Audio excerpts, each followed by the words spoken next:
동상이몽, 같은 바다 위에 떠 있으나 서로 다른 꿈을 꾼다. 요즘 잠은 좀 주무세요? 아니면 새벽마다 눈이 번쩍 떠져서 습관처럼 스마트폰을 켜고 미국 증시가 빨간불인지 파란불인지 확인부터 하시나요? 주식쟁이들이 참 웃긴 게 뭐냐면요. 시장이 떨어지면 내 돈이 녹을까봐 무서워서 벌벌 떨고, 반대로 시장이 오르면 나만 두고 갈까봐 무서워서 벌벌 떱니다. 떨어져도 지옥, 올라도 지옥. 도대체 마음 편할 날은 언제일까요? 자, 그런데 요즘 같은 때 반드시 드리고 싶은 말씀이 있습니다. 제가 만들었던 영상 중에 저의 페르소나 중 하나인 판다가 이런 대사를 뱉은 적이 있습니다. 관련 에피소드는 아래 고정 댓글 링크에 걸어 놓을게요. 그러니까 이곳이 어렵다는 거야. 누군가한테는 파도 하나 없는 망망대해가 그저 아름다운 휴양지로 보이겠지만 또 다른 누군가한테는 흐름을 탈 구석 하나 보이지 않는 죽음의 바다로 보일 테니 말이야. 여하튼 주둥이만 살아가지고 제가 쓰고도 멋진 대사입니다. 이게 무슨 말이냐면, 똑같은 주식시장이라는 바다 위에 떠 있어도 사람마다 받아들이는 감정은 천지 차이라는 겁니다. 여러분께 하락, 폭락은 재난이죠. 사이렌이 울리고 대피해야 하는 재난. 그런데 저에게, 아니 더 정확히 말씀드리자면 제 아내 팬더에게 하락은 블랙스완이 아니라 블랙 프라이데이입니다. 쇼핑 기간이란 뜻이죠. 저에게는 경보가 울리고 폭풍우가 몰아치는 그 공포의 바다가 아이러니하게도 가장 마음이 편하고 안락한 휴식처거든요.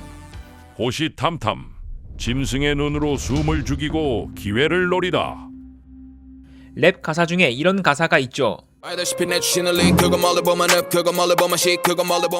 그래서 저는 굳이 닷컴 버블디 하락이나 금융위기 때만큼의 대폭락을 겪지 않아도 그 공포를 대략이나마 가늠할 수 있습니다. 제가 서식하는 곳이 바로 그곳이니까요. 모두가 탈출하려고 혼비백산하는 바로 그곳이요. 작게 보자면 잡주든 대형주든 가리지 않고 시장에서 가장 공포에 휩싸여 있는 종목, 크게 보자면 가장 공포에 휩싸인 시기, 그럴 때 반드시 그곳에 제가 서성거리고 있을 겁니다. 그런데 제가 워낙 인기도 없고 그렇다고 대단한 금융 지식을 뽐내는 전문가도 아닌 일개 이야기꾼이다 보니 저를 최근 주식사자, 주식판다로 처음 접하신 분들이 많으실 거예요. 그러다 보니 제 분신 중에 하나인 판다가 하는 말을 듣다 보면 가끔 갸웃거리는 분들이 계실 거예요. 어쩔 땐 당일 4848하는 데이 트레이더 같이 말을 하기도 하고, 어쩔 땐 주야장천 하락을 기다리는 것 같기도 하고 말이죠. 자, 지금부터 드리는 말씀은 믿거나 말거나입니다. 지나간 차트 펴놓고 떠드는 했제 그랬제 할 시간이니까 말이에요. 하지만 제가 왜 공포를 사랑하는지 이해하시려면 한 번쯤 들어보시는 걸 추천드려요. 제가 2025년 올해 4월 트럼프의 관세 발언으로 시장이 발작하던 때 썼던 글입니다. 이때 썼던 내용들 중 대충 보자면, 먼저 브로드컴, 언급했던 1차 지지 자리에서 빠져서 2차 지지선에 도달이라고 썼네요. 이날 이 글을 작성하면서 올렸던 당시의 차트인데요. 대략 1차 지지 자리라고 했던 때의 가격대는 $165, 그 정도 되겠네요. 그리고 2차 매수 자리라고 불렀던 때는 약 $140 언저리. 그리고 그 뒤 최근 차트를 볼게요. 이 차트 세팅 자체가 전날 이후로 한 번도 건드리지 않은 상태입니다. 지금 주봉인데요. 정확히 그 가격에 반등을 했네요. 그리고 다음은 엔비디아. 가장 중요하다고 생각하는 가격대 85에서 $88라고 적혀 있네요. 그리고 최근 차트를 보겠습니다. 이 세팅 역시 4월 이후로 아직 건드리지 않았어요. 최저 약 $86까지 찍고 반등을 했네요. 마지막으로 하나 더. 작년에 블로그를 운영하면서 코스피 지수 매수 가격대를 종종 언급했어요. 나는 지수 레버리지를 매수할 것이라고 말이죠. 그 시기를 저렇게 표시해 놓았습니다. 중요한 건 하락하고 나서 여기서 샀어야지 라고 떠든 게 아니라, 하락이 진행되기도 전에 난 이 가격까지 빠지면 매수할 거야 라고 미리 말을 해놨다는 거예요. 물론 제가 옮겨 적으면서 약간의 날짜 오차는 있겠지만 결국 거기서 거기입니다. 블로그에 기록이 다 남아있으니 거짓말을 못할 뿐더러 이런 거 속여서 뭐 남는 게 있다고 그러겠어요. 와신상담, 11개월의 고통을 씹어삼키며 때를 기다리다. 제가 뜬금없이 하지도 않던 해제를 말씀드리는 이유는 이렇게 사람 모아서 강의팔이 하려고요 라는 개벽다귀 같은 밑밥을 까는 게 아닙니다. 그리고 그럴 실력도 생각도 없고요. 제가 굳이 지난 기록을 꺼낸 이유는 단 하나입니다. 현금의 중요성을 뼈저리게 말씀드리기 위해서요. 주식시장에도 유행이라는 게 있더군요. 한때는 거시경제, 매크로 분석이 트렌드였고 어떤 때는 현란한 차트 분석이 주류였습니다. 요즘은 보니까 옵션 흐름 분석하는 게 트렌드인 것 같더군요. 이게 시장의 발전인지 돌고 도는 유행인지는 모르겠습니다만 저는 솔직히 그런 거 잘 몰라요. 짐승이 뭘 알겠습니까? 그럼에도 불구하고 저 같은 짐승도 잘하는 게 하나 있습니다. 내 순서가 올 때까지 미련하게 기다리기. 저는 상승장의 파티 초대권은 애초에 받질 못하는 사람이에요. 그러니 모두가 웃고 즐기는 파티는 저의 몫이 아니죠. 입구 컷 당하니까요. 제 역할은 늘 똑같습니다. 여러분들이 파티에서 신나게 놀고 떠나면 엉망이 된 파티장에 들어가 떨어진 음식 줍고 빈병 주워다가 내다 팔며 끼니를 때우는 넝마주의와 같습니다. 아까 단기 저점을 귀신같이 맞춘 종목들 보여드렸죠. 말한 대로 실행해서 수익은 거뒀으나 제가 그걸 지금까지 끌고 왔을까요? 천만에요. 제 확신의 크기는 그리 크지 않습니다. 저번 영상에서도 얼핏 말씀드렸지만 저는 승률에 과하게 집착합니다. 즉 이기는 것에서 의미를 찾는다고요. 비효율적인 걸 너무도 잘 알면서 말이죠. 그러니 이런 넝마를 주워다 파는 생활을 멈출 수가 없어요. 그런데 말이죠. 어쨌든 죽지도 않고 이런 생활을 이어가다 보니 자주 목격하는 장면이 있습니다. 항상 뒤늦게 파티에 참석하는 이들은 반드시 존재한다. 그리고 언제나 최악의 폭탄은 이 지각생들의 몫이다. 요 며칠 시장이 흔들렸습니다. 솔직히 가슴에 손을 한번 얹고 생각을 해봅시다. 가슴이 철렁했나요? 그렇다면 지금 아마도 자신의 그릇보다 더 큰 금액을 굴리고 있는 거예요. 제 기준에서 시장은 하락한 적이 없습니다. 올해 4월 이후로 말이에요.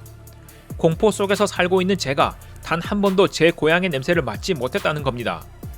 물론 최근 빅테크가 아닌 종목들은 꽤 깊은 하락이 나오기는 하는데 큰 형님들이 무너지면서 지수를 끌어내리면 지금의 하락은 귀여운 정도일 겁니다. 영원할 것 같은 파티는 언젠가 끝이 나고 영원할 것 같은 밤에도 반드시 새벽은 옵니다. 작년 기억나세요? 우리 국내 주식장 일명 국장 얼마나 욕을 먹었습니까? 국장 탈출은 지능순이다. 이게 작년 유행어였죠. 그런데 올해 2025년 한국 증시 어땠습니까? 전 세계 주요국 증시 상승률 1위, 대본 작성 일자 기준으로 연초 대비 상승률이 무려 76%입니다. 그래서 제가 저번 영상에서 말씀드린 거예요. 우리 같은 보통 사람이 시장에서 유행하는 말들, 남들이 다 하는 소리를 쫓아다니면 결국 고통만 남는다고요. 그러니 지금 심리적으로 힘드신 분들은 가능하다면 비중을 줄이시는 걸 추천합니다. 압니다. 비중 줄이고 현금 쥐고 기다리는 거? 말이야 쉽고 있어 보이지 실제로는 지옥이에요. 저처럼 우상향을 전제로 하는 자산시장에서 하락 속에 사는 놈은요. 1년 12달 중 기쁜 순간은 딱 한 달이고 나머지 11달은 고통 속에 삽니다. 소외감, 박탈감, 조급함, 간절함. 남들 다 돈 벌 때 나만 바보 된 것 같은 그 기분. 유비무환. 준비된 현금만이 당신을 죽음에서 구한다. 당장 내일 아침 엔비디아 실적 발표가 있죠. 제가 이 대본을 급하게 쓰는 이유이기도 합니다. 만약 실적이 대박나서 또 시장이 폭등하면 최근 하락에 비중 줄였던 분들은 땅을 치고 후회할 수도 있어요. 그리고 지금 이 부분을 다음날 추가로 작성하고 있습니다. 어제 아침 엔비디아 실적 발표가 있었고요. 엄청난 실적을 자랑하며 대이장에서 거의 8% 상승 중에 있었는데 장 마감 때는 결국 상승분을 다 반납했네요. 이 영상을 조금 더 빨리 제작해서 올렸어야 했는데 타이밍이 조금 늦어졌습니다. 자, 이렇게 되면 심지어 에라 모르겠다 하고 신용대출, 레버리지까지 끌어다가 뒤늦게 파티에 뛰어드는 분들도 생길 겁니다. 파티에 늦게 진입하는 만큼 더 많은 참가비를 내고 더 크게요. 제가 입이 닳도록 하는 말 있죠. 이 바닥은 99번 성공해도 단 한 번의 실패로 퇴출당하는 곳이다. 상승장이 길어질수록 그 한 번의 실패를 겪을 확률과 크기는 기하급수적으로 올라가요. 그에 반해 저는 안 죽습니다. 큰 돈을 빨리 버는 법? 그런 거 몰라요. 실제로 올해 4848하는 판다의 경우 적립식 투자를 하는 사자에 비해 초라한 성적을 거두고 있는데요. 하지만 저는 그 어떤 폭락장이 와도 금융위기가 와도 절대로 죽지 않을 겁니다. 가까운 예로 올해 4월 그리고 작년에 8월의 엔캐리 청산 이슈 그리고 2022년은 1년 내내 저에게는 축제의 나날들이었습니다. 그 이유는 간단하죠. 현금이 중요하다는 것을 누구보다 잘 알고 이해하고 있기 때문이에요. 그래서 이렇게 현금이 쓰레기처럼 취급받는 시기에도 저번 영상에서 현금은 쓰레기가 아니라는 말씀을 드렸던 거예요.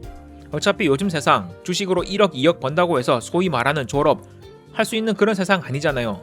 그렇다면 우리 모두의 목표는 대박이 아니라 오래 살아남기가 되어야 합니다. 반드시요. 이 말은 저처럼 하락장에서만 주어라 라는 말이 아니에요. 추세를 타고 가는 매매를 하시든 뭘 하시든 현금 비중의 무서움을 반드시 알고 계셔야 한다는 겁니다. 살아는 있어야 다음 파티가 열렸을 때 춤을 추든 부킹 실패한 형님들 국밥 사드실 때 파티장 청소를 하든 하죠. 혹시 이 영상을 보시는 분이 사자의 투자를 하시는 분이신가요? 적립식 투자 말이에요. 그런 분들은 그냥 이딴 영상 보지 마시고 킵 고잉 하십시오. 제가 왜 사자의 입장에서 이야기 안 하는지 아시나요? 할 이야기가 없어요. 그냥 사시면 됩니다. 정해진 날짜에 정해진 금액만큼. 다만 이것 하나만큼은 스스로에게 질문 던져보세요. 난 이 돈들이 내일 당장 반토막 혹은 반의 반토막이 나도 버틸 수 있나? 그리고 이 질문 앞에 반드시 이 단어를 꼭 붙이셔야 돼요. 진짜? 난 적립식으로 투자하는 금액이 진정으로 반토막이 나도 버틸 수 있나? 그 질문에 대답하실 수 있다면 걱정할 게 뭐가 있나요? 저랑 같이 가시죠.